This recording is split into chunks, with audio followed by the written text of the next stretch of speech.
Voilà, la journée internationale de lutte contre la corruption, qui est le mécanisme à RDC. Nous recevons pour vous M. Olivier Sambaye, qui est coordonnateur du Cercle axiologique de Kinshasa. Bienvenue, M. Olivier. Merci beaucoup. Voilà, la lutte contre la corruption, ça a été célébré hier. Et aujourd'hui, alors pour vous, est-ce que vraiment la République démocratique du Congo, comme les autres pays, peuvent certainement arriver à éradiquer ces fléaux des corruptions? Tout est possible. Vous savez, en anglais, on dit « Where is the will, there is a way ». Quand il y a la volonté, il y a les moyens. Alors, c'est juste une question de la bonne organisation ainsi que de la volonté politique. Si la volonté y est, tout est possible parce que scientifiquement, tout problème qui est réel peut trouver des solutions pour une organisation optimale. La corruption, c'est un fléau. Ce n'est pas en vain que les Nations Unies ont décidé de consacrer toute une journée pour la commémoration, pour la réflexion autour de ces concepts de corruption. Parce que le Congo tarde à se développer, l'Afrique entière est en sous-développement. Il y a beaucoup de causes, mais la raison fondamentale qui empêche même la bonne organisation de la chose publique, c'est ces fléaux de corruption. Alors, il est impérieux que toutes les forces se coalisent afin de réfléchir exactement sur la façon dont on doit éradiquer ces fléaux de corruption. Quelles sont ces forces-là qui doivent se coaliser? Bon, la corruption, d'abord, c'est une affaire de tous. Tout le monde est concerné. Vous savez, quand on parle de corruption, il y a des causes. Nous avons des causes que je peux considérer endogènes. Il y a des causes que je peux considérer exogènes. Qui dit endogène, c'est quelque chose qui est enfoui dans l'effort intérieur de l'être humain. Parce que l'homme est né naturellement avec une intention tournée vers le mal. Parce qu'au départ, l'homme est un animal grégaire, mais parvient à exploiter sa rationalité au fil du temps pour devenir pleinement humain. Parce qu'on est humain lorsqu'on s'ouvre à la raison, on s'ouvre aux valeurs, on s'ouvre à la connaissance. Alors, qu'est-ce qui fait que la corruption trouve une cause endogène? C'est enfoui dans la nature même de l'homme de chercher à multiplier les plaisirs, de chercher à multiplier les désirs. Et ça amène à un concept philosophique qu'on appelle la concupiscence. Parce que là, c'est les désirs. La concupiscence. Ok, la concupiscence. La concupiscence, c'est le désir acharné à tout prix de vouloir maximiser le plaisir. Et en ce moment-là, on s'ouvre à tout type de moyens. Tous les moyens deviennent bons pour atteindre ce qu'il faut pour assouvir ce plaisir. On peut tuer, on peut voler, on peut détruire juste parce qu'on a la volonté de pouvoir atteindre le maximum de plaisir. C'est ça la cause endogène de la corruption. Ça concerne d'abord l'homme lui-même qui veut à tout prix maximiser ses plaisirs. C'est la raison pour laquelle il y a l'éducation qui a été conçue comme élément qui recadre l'être humain et l'ouvre à l'humanité. Alors, la cause exogène, c'est en fait la société. Vous voyez, la société, c'est l'ensemble des humains qui sont réunis pour le bien vivre. Et il y a des structures qui sont mises en place, c'est l'organisation de la société. La cause exogène, c'est au fait ce que l'homme constate dans son environnement. Dans la société, on fait appel à la psychologie sociale. Je copie ce que font les autres. Voilà la cause exogène. X avait volé et rien n'a été fait. Et moi aussi, je peux voler et rien ne sera fait. Vous voyez, dans la cause exogène, fait en sorte que je vois, là où je travaille, X est en train de détourner, de contourner les procédures pour offrir un service à quelqu'un d'autre. Moi aussi, je peux le faire parce que je n'ai pas vu la sanction intervenir. Et ça fait en sorte qu'on s'ouvre aux antivaleurs simplement parce qu'on veut atteindre un but. Et lorsqu'il n'y a pas la sanction qui suit, et ça expose comme ça. Voilà les deux causes de la corruption. Autre chose, la corruption, d'abord, il faut comprendre c'est quoi. La corruption, c'est un fait qui représente une antivaleur. La corruption, c'est d'abord une antivaleur. C'est quelque chose qui est contre les normes, contre les procédures, contre ce qui est établi, contre la raison, contre les principes. Alors, lorsque moi je viens pour corrompre, l'objectif que je poursuis, c'est quoi? On m'appelle corrupteur. Le corrupteur a pour un objectif de bénéficier des avantages par rapport à ce qu'il a comme objectif, par rapport à ce qu'il veut atteindre, ce qu'il veut réaliser.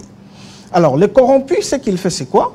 Le corrompu vise à avoir la rétribution, les dividendes qu'il peut bénéficier par rapport à l'acte qu'il pose. Qu'est-ce qui se passe maintenant? Les corrupteurs donnent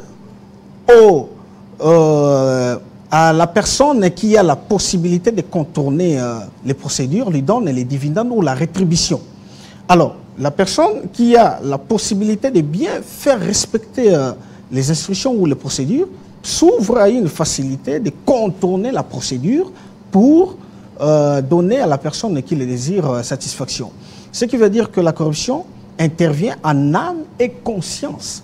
Donc on s'ouvre à la corruption en âme et conscience. On sait exactement que non, ce que je fais est illicite, ce que je fais est illégal, ce que je fais n'est pas correct, mais je le fais quand même. Donc en âme et conscience, on s'ouvre à la corruption. Alors maintenant, pour la RDC, c'est bien, tout ça, ce sont des théories, mais d'une manière pragmatique, comment on pourra certainement mettre fin à ce fléau? Parce que c'est un fléau du siècle.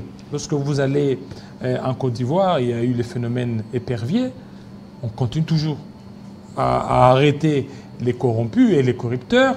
Ici, chez nous, malgré la présence des IGF, on continue toujours à arrêter. Donc, ça continue. Donc, c'est quelque chose qui est inhérent beaucoup plus à la nature. Exactement. Je fais de la lutte contre la corruption l'un des objectifs de mon ASBEL, le cercle axiologique. Le nom d'ailleurs dit tout, donc l'ensemble des humains autour des valeurs. C'est ça le cercle axiologique. Tout le monde est concerné. Parce que la visée au sein de mon ASBEL, c'est d'offrir à la société des personnes vertueuses. Parce que la vertu étant la disposition constante à toujours bien agir, si tout le monde s'ouvre aux valeurs, aux vertus, la société va se développer. Les problèmes congolais, les problèmes africains, c'est un problème essentiellement éthique.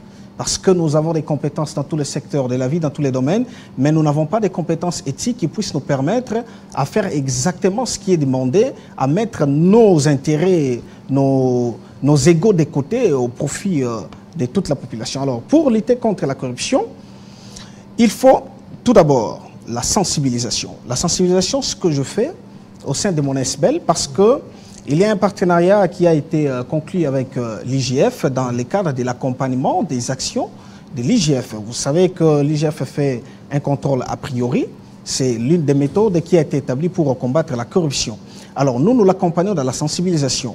Le 9 décembre, Journée internationale de lutte contre la corruption, à la paroisse Fatima, une conférence avait été organisée par mon ASBEL, où j'avais mis ensemble l'APLC, l'IGF ainsi que la Cour suprême de justice, mais aussi les scientifiques. La réflexion avait tourné autour de ça. C'était une façon de sensibiliser la population contre ces phénomènes qu'on appelle corruption. Alors, outre la sensibilisation qui ne va pas suffire, parce que ça va apparaître comme étant des discours creux, il faut qu'il y ait un accompagnement politique. Les gestionnaires de la chose publique doivent prendre cette affaire très au sérieux. Eux aussi ne soient pas trempés dans la corruption. Exactement. Parce que quand ils sont trempés dans la corruption, ça sera difficile pour ces gestionnaires de pouvoir combattre ces fléaux. Exactement. C'est ce qui apparaît lorsqu'on peint les tableaux de la situation actuelle, la situation politique au Congo et en Afrique en général. On prend que la tension est tournée vers soi et non vers autrui. Alors que quand on est dans la gestion de la chose publique, il faut d'abord la prise de conscience. Nous devons prendre conscience que lorsqu'on s'ouvre à la gestion de la chose publique, on ne travaille pas pour soi, mais pour autrui.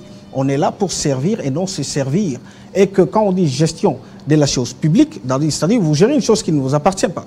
Vous gérez une chose qui appartient au public et le public doit trouver satisfaction, doit trouver les intérêts par rapport à la gestion de la chose publique.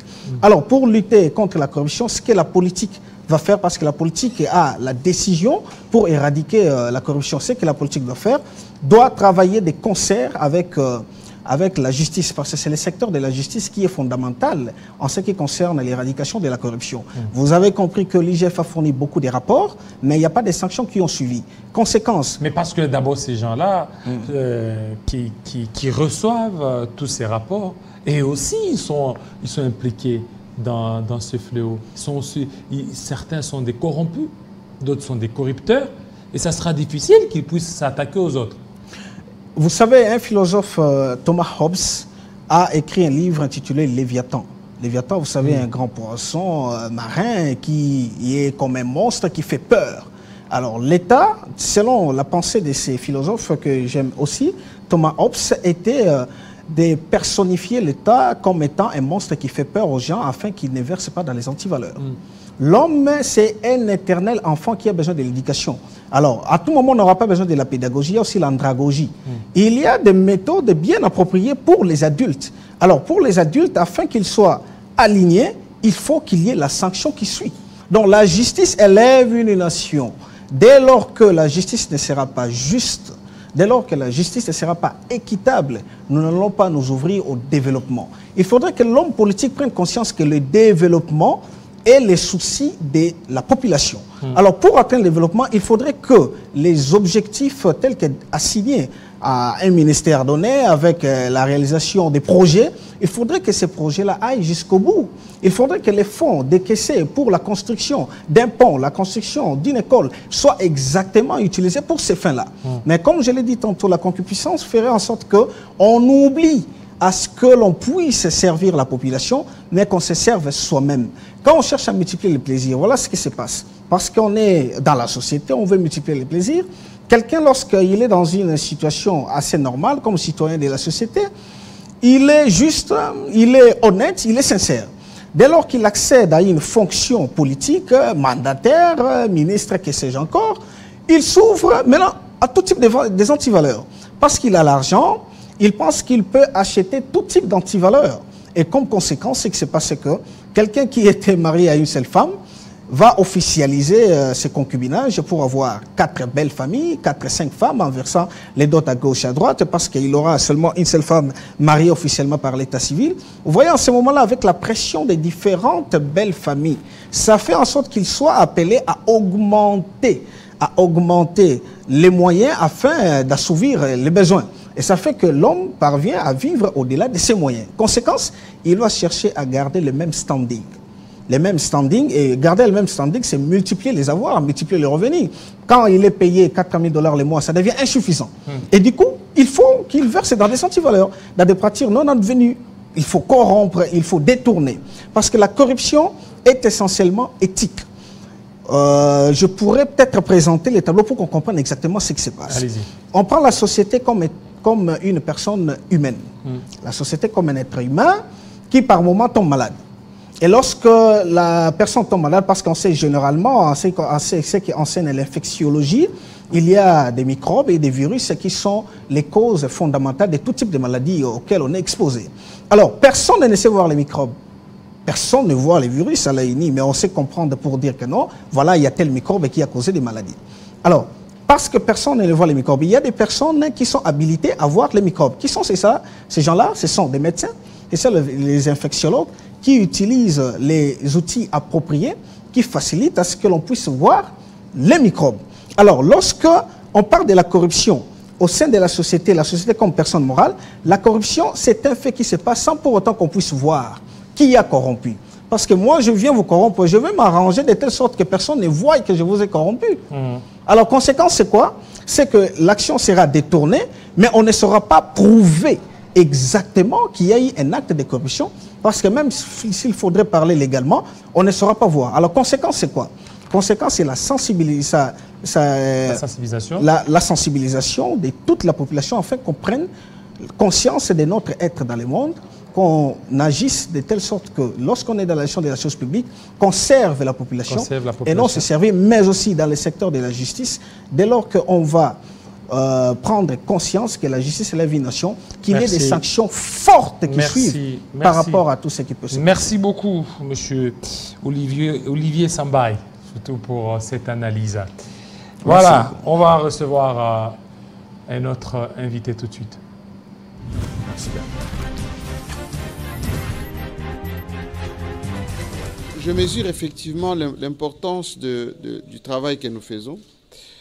Je mesure aussi l'exigence que nous avons dans tout ce que nous faisons, que ce soit dans le média ou que ce soit dans l'enseignement, mais aussi dans la vie de tous les jours, parce que la crainte de Dieu, la recherche de la paix, la poursuite de l'excellence dans tout ce qu'on fait, ça finit